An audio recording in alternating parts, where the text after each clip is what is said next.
Good morning, welcome back to my channel. কেমন আছো তোমরা? আশা করি সকলে খুব ভালো আছো, আর আমিও ভালো আছি। আর তোমার আজকে হচ্ছে শনিবার, আর এখন তোমার মোটামুটি বাজে হচ্ছে ওই 12টা জাস্ট বেজে, তোমাদের মর্নিং বললাম। যাই হোক, স্নান টান হয়ে গেছে, পুজো হয়ে গেছে। আজকে মাথায় শ্যাম্পু করেছি, চুলটা পুরো ভিজা, একদম শুকিয়ে যাবে আশা করি। একটু মেঘ কেমন একটা গুমোট টাইপের ওয়েদার, বৃষ্টি হবে কি হবে না, একটুখানি 2-4 ফোঁটা পড়লো, ব্যাস বৃষ্টি গায়েব। এতে আরও তাতা পোড়া গরম হয়ে গেছে। কি করবো বলো, এই নিয়ে চলতে হবে।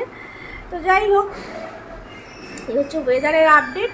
আর রিকের আজকে থেকে স্কুল হয়ে গেল, স্কুল হয়ে সামার ভ্যাকেশন ওর পড়ে গেল, ঘরে চলে এসে স্নান টান করা হয়ে গেছে। আর এঞ্জেলকে এরপরে খেতে দেওয়া হবে। হ্যাঁ, এঞ্জেল খায়নি, এখন ও খাবে। তো আজকে আমাদের বিকেলবেলাতে পার্টি রয়েছে আমাদের কোম্পানিতে, আজকে তোমার ক্লাবে আর কি আমাদের তোমার রবীন্দ্র জয়ন্তী সেলিব্রেশন রয়েছে। তো সেখানে যাবো রাত্রেবেলা, তাই ওখানেই খাওয়া দাওয়া 8:30টার সময়। তো আজকে বানিয়েছি হচ্ছে দই চিংড়ি। তো রেসিপিটা তোমাদের সাথে চলো শেয়ার করে দিই। ভালো রেসিপি, তোমরা ট্রাই করে দেখতে পারো। তো প্রতিদিনই চেষ্টা করি কিছু না কিছু রেসিপি, যে রেসিপিটা আমি খাই তোমাদের সঙ্গে আমি চেষ্টা করি যে শেয়ার করে রাখলাম, নিজেরও টাইম লাইনে রেখে দেওয়া। যে কোনো সময় ভুলে যাই, অনেক সময় জানো তো, কোনো ইনগ্রেডিয়েন্ট হয়তো এটা দিলাম ওটা, তখন কি আর নিজের ব্লগটা চালিয়ে নিজে দেখে নিই, তখন আবার করে ফেলি। অনেক রান্না তো করতেই থাকি, এক্সপেরিমেন্ট করতেই থাকি। তো এই হচ্ছে ব্যাপার। তো চলো রেসিপিটা তোমাদের সাথে শেয়ার করি, রেসিপিটা দেখে নেবে আর দেখতে থাকো আজকের ভিডিওটা যদি ভালো। তো কড়াইয়ের মধ্যে সর্ষের তেল আমি গরম হতে বসিয়ে দিয়েছি। আর এদিকে দেখো পেঁয়াজ কুচিয়ে রেখে দিয়েছি, আর চিংড়ি মাছটাকেও আমি নুন মাখিয়ে রেখে দিয়েছি, যাতে চিংড়ির ভেতরে নুনটা ভালো করে ঢুকে যায়। এইবারে তেলটা গরম হলে এর ভেতরে পেঁয়াজগুলোকে আমি দিয়ে দেবো। তো পেঁয়াজটা দিয়ে দিলাম, দিয়ে গোল্ডেন ব্রাউন করে সুন্দর করে আমি ফ্রাই করে নেবো। একটুখানি মানে নুন দিয়ে দেবো, কারণ প্রচণ্ড তেল ছিটকাচ্ছে, সেই জন্য আমি রান্নার সময় একটু নুন দিয়ে দিই, নাহলে এত তেল ছিটকায় না, কি বলবো। তো যাই হোক, পেঁয়াজটাকে চলো এবার ফ্রাই করে নিই। দেখো পেঁয়াজটা আমার ফ্রাই হয়ে গেছে। এবারে আমি একটা মিক্স বানিয়ে নিয়েছি। একটুখানি কাজু বাদাম দিয়েছি, মানে 10-12টা কাজু বাদাম, টক দই আর 2টো কাঁচা লঙ্কা আর একটুখানি আদা বাটা, সব দিয়ে একটা থিক পেস্ট আমি বানিয়ে নিয়েছি। সেই ক্লিপিংসটা তুলতে ভুলে গেছিলাম, তোমাদেরকে বলে দিলাম। দিয়ে খুব মানে পেস্টটাকে বেশ ঠিক একটা পেস্ট বানিয়ে নেওয়ার পরে এই পেস্টটা আমি দিয়ে দিলাম পেঁয়াজটা ভাজা হওয়ার পরে। তারপরে এটা মশলাটা খুব ভালো করে কষিয়ে নেব, যাতে প্রত্যেকটা ইনগ্রেডিয়েন্টের একটা যে মানে রস স্মেল থাকে সেটা যেন চলে যায়। যতক্ষণ আর তেল ছেড়ে বেরিয়ে আসে ততক্ষণ পর্যন্ত কষাতে থাকতে হবে। আর এই যে গ্রাইন্ডারে পট ধোয়া যে জলটা রয়েছে ওটাও আমি দিয়ে দিলাম, কারণ লেগেছিল অনেকটাই মানে চারপাশে গ্রেভিগুলো। তো এবার ভালো করে কষিয়ে নেবো, জলটাও মানে মরে যাবে। আর এদিকে মানে যতক্ষণ না পর্যন্ত তেল ছেড়ে বেরোচ্ছে ততক্ষণ পর্যন্ত সুন্দর করে কষাতে থাকবো। আস্তে আস্তে সিম আঁচে করে দেবো, কারণ কাজু যেহেতু দেওয়া হয়েছে ঠিক হয়ে গেছে গ্রেভিটা, তো তলা থেকে লেগে যেতে পারে, সেই জন্য সিম আঁচে করে কন্টিনিউয়াসলি নাড়তে জিনিসটা মানে কষাতে হবে। আর এর মধ্যে আমি কিছু শুকনো মানে মশলা দিয়ে দিলাম, যেমন জিরে গুঁড়ো, একটু বেশি করে ধনে গুঁড়ো আর একটু কাশ্মীরি শুকনো লঙ্কার গুঁড়ো দিয়ে সমস্ত ড্রাই ইনগ্রেডিয়েন্টসগুলো দিয়ে আবারও ভালো করে কষাতে থাকবো যতক্ষণ না পর্যন্ত তেল ছেড়ে বেরিয়ে আসছে।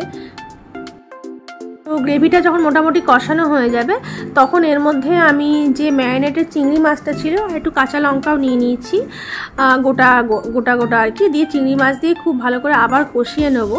আর চিংড়ি মাছ আমি ফ্রাই করি না, কারণ চিংড়ি মাছ ফ্রাই করলে আমার মনে হয় যে একটু শক্ত হয়ে যেতে পারে, সেই জন্য আমি চিংড়ি মাছ কোনোদিনই ফ্রাই করি না। এভাবে কষতে ঢাকা চাপা দিয়ে করতে চিংড়ি মাছটা কিন্তু খুব সুন্দর সেদ্ধ হয়ে যাবে। দেখো অলরেডি কিন্তু মানে তোমার সুন্দরভাবে কষানো হয়ে গেছে, কি সুন্দর একটা মানে টেক্সচার চলে এসছে এর ভেতরে। এবারে এর মধ্যে গ্রেভির জন্য আমি একটুখানি তোমার ফ্যাট মিল্ক, যেটা সেই দুধ একটুখানি তোমার অ্যাড করে দিচ্ছি। দুধ দিয়ে আমি গ্রেভিটা করব, দিয়ে একটু নাড়াচাড়া করে নেবো, কারণ আমার খুব বেশি মানে জিনিসটা গ্রেভি জল তো হবে না, একটু মাখো হবে। তো ওই জন্য একটুখানি দুধ অ্যাড করে বেশ আবার ভালো করে নাড়াচাড়া করে নিলে ব্যাস ঢাকা চাপা দিয়ে রাখবো, তাহলেই কিন্তু খুব সুন্দরভাবে তৈরি হয়ে যাবে তোমার দই চিংড়ি গ্রেভি। যখন খুব ভালো মতো ফুটে যাবে তখন আমি সানরাইজের শাহি গরম মশলা, এটা আমি মানে খুব ইউজ করি, খুব ভালো গরম মশলাটা তোমরা ইউজ করতে পারো। এটা আমি দিয়ে দিলাম, দিয়ে একদম তোমার ঢাকা চাপা দিয়ে বন্ধ করে রেখে দেবো, দিয়ে তোমার 10 মিনিটের মতো স্ট্যান্ডিং টাইম আমি রাখবো। এই যে শাহি গরম মশলা এটা ইউজ করতে পারো, কিন্তু খুব ভালো, খুব সুন্দর ফ্লেভার এটা। তো ব্যাস হয়ে গেছে দই চিংড়ি পুরো একদম রেডি। অ্যাট লাস্ট লুকসটা দেখো কি সুন্দর এসছে, পুরো দুধ দিয়েছি বলে কি সুন্দর একটা বেশ ছানার মতো, মানে খুব সুন্দর ক্রিমি একটা টেক্সচারও আসে, খুব সুন্দর হয়েছে, টেস্টি হয়েছে। কিন্তু গ্রেভিটা নুনটা টেস্ট করে নিও। সোনা রে খিদে পেয়েছে? সোনা বুড়ি, ও সোনা, দেখো 1:45 বাজে, সোনার খাবার টাইম কিন্তু। সোনা খাবি না? ডাকতে এসেছিল আমাকে, রাগ করেছে মনে হয়। না খেতে দিদি। তো পাপা এসছে নাকি? হ্যাঁ, এই দেখো ওর পাপার বাইকের আওয়াজ ও দূর থেকে, মোড় থেকে বুঝতে পায় গাড়ি যদি হর্ন দেয়। চল দেখি কে এসছে, চল চল দেখি। ও ঠিক বুঝতে পারবে ওর পাপা এসছে। এই ও মোড় থেকে বুঝতে পেরেছে ওর পাপা এসছে। এটা কি? এটা কি বেল মনে হচ্ছে? বেল খাবি?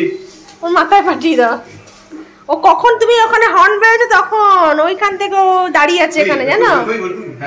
হ্যাঁ, তোমার বাইকের আওয়াজ ঠিকও বুঝতে পারো। দাও দাও আমাকে বেলটা দাও। আয় বাবা, আসো না, আসো আসো আসো। না চান করেনি, আমি বারণ করেছি। মেক মেক হয়ে দাও। হ্যাঁ, আবার সোমবার করবে, ভোটের দিন করেছিল তো। আসো আসো আসো। তোমার পাপা চলে এসছে সোনা? ও সোনা রে, সব বোঝে গো কাকা বুড়িটা আমার, কাকা বুড়িটা আমার সব বোঝে। কি কি আছে দেখিয়ে দিই তোমাদেরকে। ভাত, মুসুর ডাল পাতলা করে, এটা তো দই চিংড়িটা বানালাম যেটা, এটা মাছের তেল আর মাছের তেলের বড়া, আর হচ্ছে লাউ দিয়ে আলু দিয়ে পোস্ত গরমের, আর এইটা হচ্ছে আমের চাটনি। এই হচ্ছে আজকের লাঞ্চ মেনু। না চলো খেয়ে নি, খেয়ে দিয়ে যাবো। চলো সোনা, আমার গরম লাগছে, বলো না গুমোট হয়ে আছে। চলো লাঞ্চটা সেরে ফেলি। তো যাচ্ছি এবার জিমে। মানু আজকে নিয়ে যাচ্ছে, কারণ মানু রয়েছে, আসার সময় হেঁটে আসবো, কারণ ওদের সুইমিং আছে। রিকা মানুষ সুইমিংয়ে যাবে, রিকের পড়া আছে, পড়ে ঠরে তারপরে সুইমিংয়ে যাবে। কিন্তু আমি তো জিমে চলে এসেছি, আমার ইনস্ট্রাক্টর এখন আসে, দেখি ফোন করি আসবে হয়তো। তো চলে এসেছি অলরেডি জিমে। তুমি যাও, চলে যাও। আসবে না? হ্যাঁ আসবে, আমি ফোন করে নিচ্ছি, আসবে তো নিশ্চয়ই। চলে যাও, আমি ফোন করে, তুমি চলে যাও, তুমি চলে যাও, রিকে আনতে আর দেরি হয়ে যাবে। তো ওই দেখো, তো দেখি আসবে এখনই, আমি একটু দাঁড়াই, ফোন করি। চলে এসেছি আমরা। আমার সোনা অনেকক্ষণ পর আমাকে দেখেছে গো। ও সোনা, ও সোনা, তোমাকে ছেড়ে দিয়ে গেছিলাম। ও আমার সোনা রে, তোমাকে কালকে একটা আইসক্রিম কিনে খাওয়াবো, হ্যাঁ, শুধু তোমার জন্য। ও আমার সোনা রে, ও আমার গলায় রে। কি রে রিক, তুই কি টায়ার্ড? খেয়ে দে। ঠিক টায়ার্ড, কাবাব খেয়ে টায়ার্ড। দেখো তো জিম থেকে এসে এত লেট হয়ে গেছিল, ঘরে ঢুকেছি তখন বাজে 8টা বাজতে 10, বুঝতেই পারছো। তো তারপরে এসে ফটাফট করে স্নান টান করে ফ্রেশ হয়ে রেডি হলাম। রেডি হয়ে তারপরে যেতে যেতে 8:30টার ভেতরে পার্টিতে ঢুকতে হতো, 8:30টার ভেতরে চলে গেছিলাম। তো তোমাদের সাথে আর দেখানো হয়নি আমার গেট আপটা। তো এখন দেখো ঘুমে নিয়ে পুরো অবস্থা খারাপ। গরম তবু ওখানে বড় বড় পেডেস্টাল ফ্যানগুলো ছিল, তো অনেক ফ্যান ছিল বলে অতটা অসুবিধা হয়নি। খাওয়া দাওয়া কমপ্লিট, এখন অলরেডি 11:30 বেজে গেছে। তো চলো আজকে সারাদিনের ব্লগটা তোমাদের কেমন লাগলো অবশ্যই জানিও। সবাই ভালো থেকো, সুস্থ থেকো। ভালো লাগলে লাইক করে দিও, কমেন্ট সেকশনে কমেন্ট করো। যারা এখন চ্যানেলটা সাবস্ক্রাইব করেন তাদেরকে সাবস্ক্রাইব করে দিও। টাটা, bye bye, good night, sweet, love you all. পাপা চলে এসেছে সোনা। গুড নাইট বলেছো? চলো গুড নাইট বলেছো? পাপাকে জিজ্ঞাসা করো পাপা কত কিছু খেয়েছে, ওর জন্য একটা আইসক্রিম এনে দিও কালকে। ও নখ কাটবে তার বদলে, কালকে ওর নখ কেটে আসো, তুমি ওকে একটা আইসক্রিম কিনে দিও, হ্যাঁ দেবে তো? চলো।